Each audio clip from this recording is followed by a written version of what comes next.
What's up? It's me again. This is video number 3. This video is about your signal. Now, my first 2 videos were about picks, then about the instrument. Now this is about your signal chain. I think of it and speak of it in terms of signal chain for this reason. And again, like I've said in my other videos, my experience is the only experience I know, so it's the only one I could share that would have any value to anybody, hopefully. You gotta think that the first foot pedal anyone ever used was because they wanted to switch their amp from clean to dirty, or something of that nature. And they didn't want to go over to their amp and do it on stage. This is kind of where pedals began for me, because that's how old I am, I guess. And what I mean by that is the more I played, the more I'd come off stage like, man, I wish I had that. Man, I wish I had this. And then I'll see pedals, you know, that maybe I'm interested in. When I hear or learn of their function, I'm like, well, that's not for me. Or the other way around, where I find something and I'm like, that's what I've been missing. But the one thing that doesn't change here is that it's a signal chain. And I believe that all guitar players that want to like produce a, you know, unique sound need to think of it in terms of a signal chain and not a pedal board, because you're creating a guitar signal, again from my other 2 videos, the signal you created with the pick you chose to use, the types of settings you got on your guitar. You've created this sound from the instrument, and now you're going to send it to something else before it goes to the amp. So you got to think of it in those terms, I believe, if you want to build a good signal chain. So I could talk forever about pedals, and everybody else could too. So if you're a beginner and you don't know anything about pedals, the simplest way to put it is there are preamps and then there's toys. So again, I'm going to show you my pedal board now and show you how I've built my signal and what my toys are and what my tools are. So let's go through my board. Let's check it out. All right. This is what I do right now. So my signal begins with that Boss synthesizer. That's first in my chain. I love that thing. That's my toy. That's my newest toy. I'll explain why it's in the beginning of my signal chain in a minute. From the synthesizer, it goes into the freeze. The freeze is a pedal that you just hold down and it just holds a sound and freezes it. It's my favorite new toy. From the freeze, it goes to a wah pedal. From the wah pedal, it goes into a tube screamer. This is a modified tube screamer. It has 3 different mods on it. The guy who modded that for me actually builds pedals for me by hand, including this one here, which is a TS8 clone that he built for me. He also built me this pedal. It's a really great tech, and I'm really fortunate to have somebody like that local. So this is a heavily modded tube screamer. It has one of the Keeley mods, magic chip, and a color switch.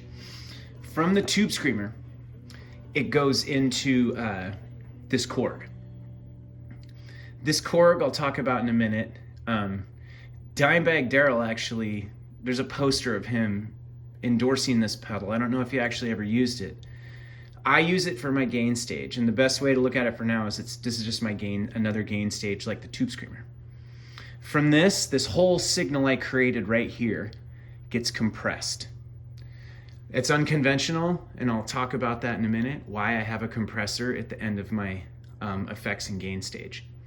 From the compressor, it goes over here. This is a weird little toy, and I use it exclusively for this digital delay, which I love, and I use all the time. This is my favorite digital delay. That is really my whole board. This is just a looper that's at the end of my board I use for practice. And this is just a volume pedal that comes direct out of the Korg, so it's not in my signal chain.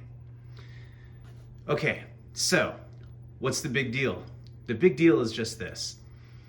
I created a gain stage, and then that whole system I built, I squashed it. So no matter what I flip through, there's no peaks, nothing's gonna offend the signal before it goes to my delay. So, all right. It's a little summary here. I'm really old school. I don't have I don't use effects loops. I don't put anything behind my amp. I like a dirty, raw sound. That's just how I play. That's just what I like. So that's the signal I'm trying to create. I want it to sound like the coolest guitar you've ever heard playing out of a garage.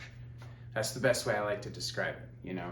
And I feel like it gets muddy if I've got too much stuff. So that's for another video to talk about why that signal I created works that way. Because essentially that Korg I just showed you it has a buffered signal on it. That's my secret weapon. I don't know what it is. It just likes the way I play guitar. I've used it for 13 or 14 years and I'm naked without it.